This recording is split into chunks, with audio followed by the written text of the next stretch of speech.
In 1947, the D'Angelo brothers started selling pennants here on Yawkey Way around Fenway Park. Through passion, 47 was born. They've been with Boston sports fans through some pretty exciting moments over the past 70 years, so in honor of that, we're counting down the top 70 moments in Boston sports since 1947. We're in the final stretch of our countdown. Aren't you excited to find out what moment number 1 is? But first, here's moment number 10, Doug Flutie's Hail Mary.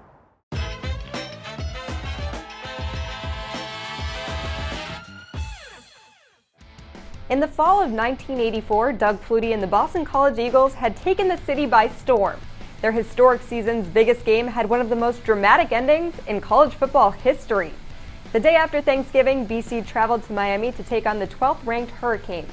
Trailing 45-41 with 28 seconds left, 3 quick plays brought the Eagles from their own 20 to the Miami 48-yard line. Then, with 6 seconds left, Flutie took the snap, rolled right, and chucked his now famous Hail Mary pass. I was winding up big time to throw it as far as I could, and at the last second kind of threw it more of a line drive than a high up and over because I didn't want it to carry out of the end zone. And then I was kind of bobbing and weaving to see what was going on, and I saw the 2 defensive backs go up for the ball go over their head, and everybody fall to the ground. And I assumed that the ball had gone incomplete and dropped. But there was probably a half-second delay to a second delay, and I saw the official's arms in the back of the end zone go up. And then I started shaking my head and really trying to, oh, is this for real? So basically, you know, it was just go out and play and let it fly. And we did. And I tell you what, a lot of points scored. I don't know how many yards total passing for both of us. And it was fun. It was a fun game to play. BC went on to win the Cotton Bowl and finish the season 11-2. But the Hail Mary is what has lived on in the hearts of Boston sports fans.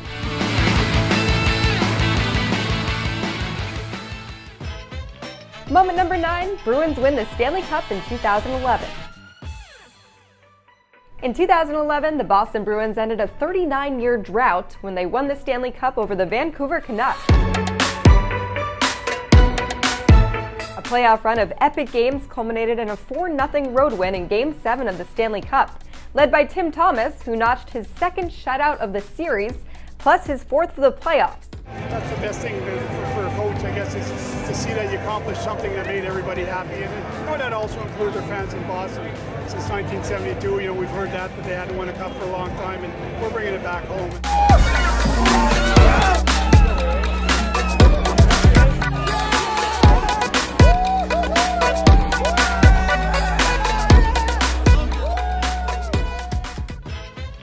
Moment number 8, Red Sox win the World Series in 2013. The 2013 Red Sox bonded with the city of Boston like no other team before. In the wake of the Boston Marathon bombing, the Sox introduced the phrase Boston Strong, and their season took off. They finished as AL East champs and tied for the best record in baseball.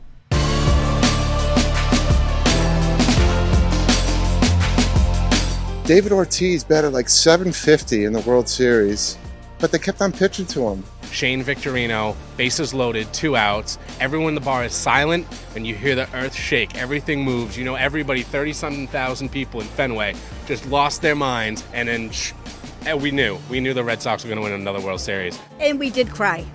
We did cry. We cried, Both of us. The Red Sox clinched at Fenway Park for the first time since 1918.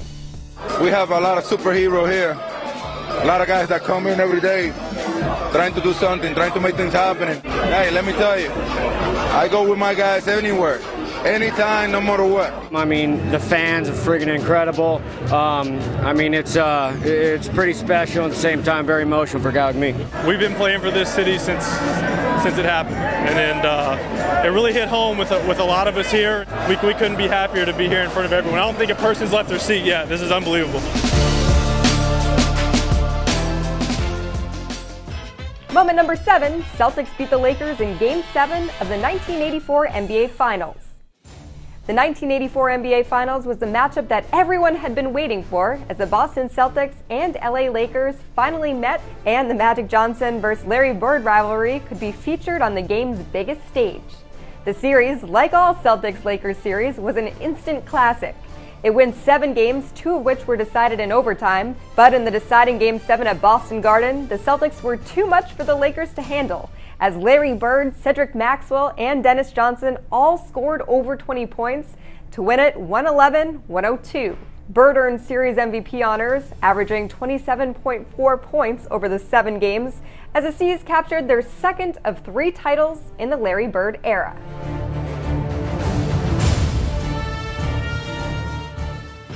Moment number 6, Malcolm Butler's goal line interception in Super Bowl 49. Super Bowl 49 was the 4th of the Brady-Belichick era for the Patriots.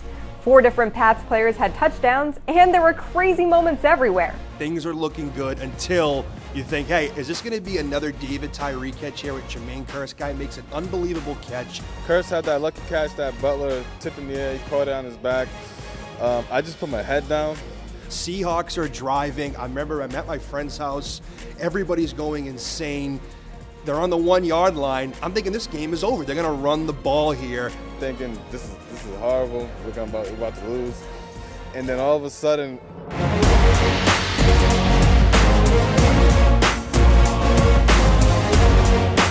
Malcolm Butler with the interception. It made no sense.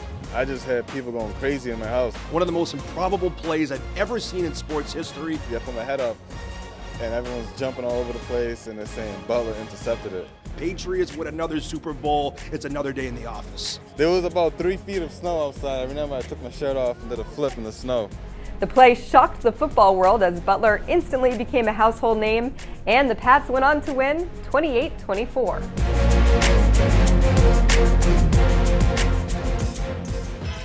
Moment number 5, Carlton Fisk's home run in Game 6. In the 1975 World Series, the Boston Red Sox took on the Big Red Machine Cincinnati Reds and were major underdogs. In Game 6 at Fenway Park, they trailed Cincy 3-2 in the series and were behind 6-3 in the bottom of the 8th when Bernie Carbo hit a game-tying 3-run homer which set the stage for Carlton Fisk in the bottom of the 12th. The Sox and Reds were deadlocked in extras until Fisk stepped up to the plate. Pudge rocked a 1-0 pitch down the left field line, famously waved it fair, and it was just as it banged off the foul pole and sent Fenway Park into hysteria. Fisk fought his way to home plate as fans rushed the field, and the Sox had forced a Game 7.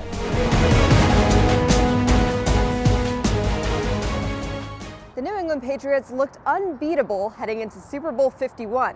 However, the team found themselves down 28-3 with a little over 2 minutes left in the 3rd quarter. That's when Brady and his team started to engineer the greatest comeback in Super Bowl history.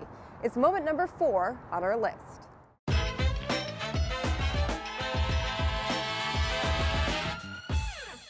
The New England Patriots' comeback in Super Bowl 51 was the greatest comeback in Super Bowl history. With 2 minutes and 8 seconds left in the 3rd quarter, the Pats trailed the Atlanta Falcons 28-3. The first half, it was rough. Falcons had everything going their way. We couldn't do anything. We couldn't do anything right, and we just came back just like little by little. That's my memory, just everything just switching over, you know.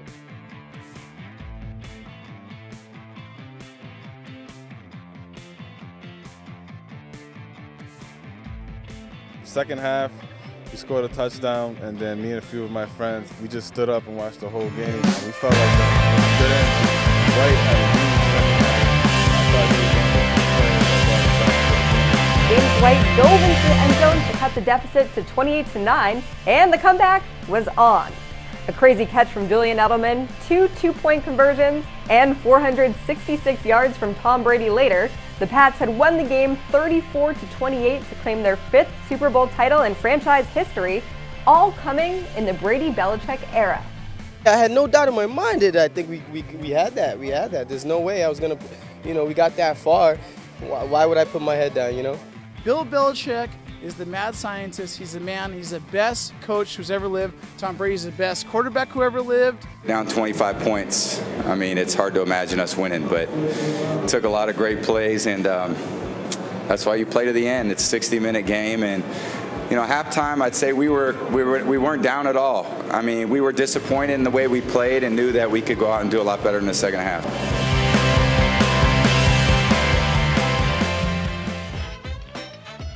Moment number 3, Bobby Orr's goal. Bobby Orr and the Big Bad Bruins of the early 70s stole the hearts of Bees fans across New England. And no moment is more memorable in the history of the Bruins franchise than Bobby Orr's flying goal in the 1970 Stanley Cup. It was Game 4 at the Boston Garden, and the Bruins led the series 3-0. The game went into overtime tied at 3-3. Just 40 seconds into the extra period, Bobby Orr behind the net to Sanderson. Orr! Bobby Orr scores, and the Boston Bruins have won the Stanley Cup. Suddenly Orr was soaring through the air in elation as the Garden went berserk. The Bruins swept the Blues in 4 games to clinch their first of 2 Stanley Cup titles in the Bobby Orr era. It's so great. I don't know what to say. This team, unbelievable. Put everything together. Just a great bunch of guys. Great.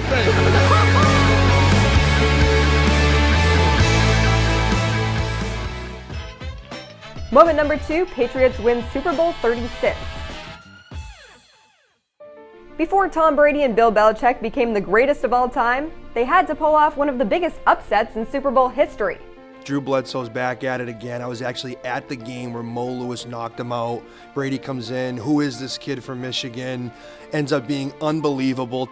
Super Bowl 36 featured the upstart New England Patriots and the greatest show on turf, St. Louis Rams. Nobody's giving the Patriots a chance. And then with that Ty Law pick 6, you're starting to think, hey, maybe they can win this thing. The back-and-forth game saw a pick 6 by Pats cornerback Ty Law as the New England defense held the Rams' high-powered offense to just 17 points. Of course, it all came down to Tom Brady's final drive as he led the Patriots going 5 of 7 for 53 yards to set up Adam Vinatieri's game-winning field goal as time expired. The Pats won the game 20-17 and launched New England into the greatest era of football dominance in NFL history. Improbable season, improbable win. Yeah, 2001 Super Bowl, just excellent. Here's the moment you've been waiting for, the best moment in Boston sports history. Yep, you may have guessed it, the Red Sox winning the World Series in 2004 and breaking the curse of the Bambino.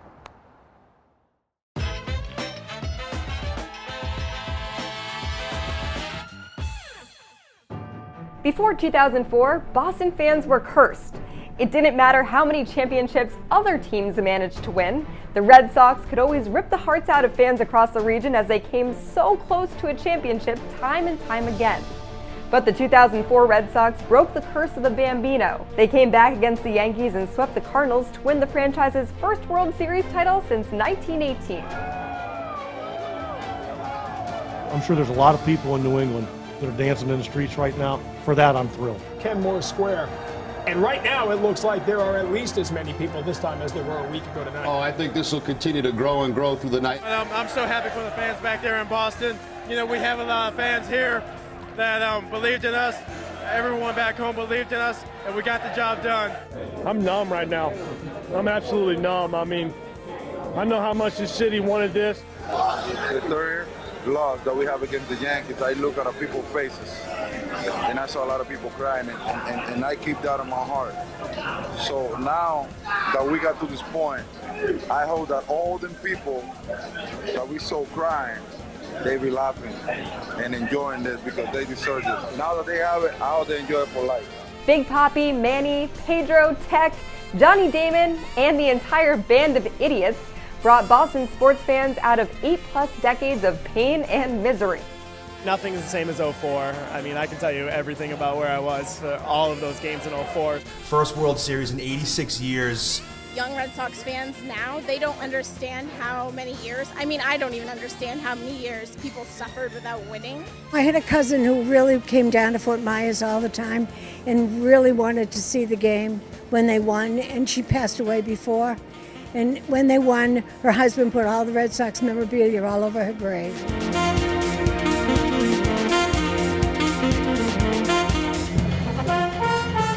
Today, the fans of Boston have enjoyed unprecedented success, winning 10 championships in the 4 major sports since the turn of the century, the most of any city in North America.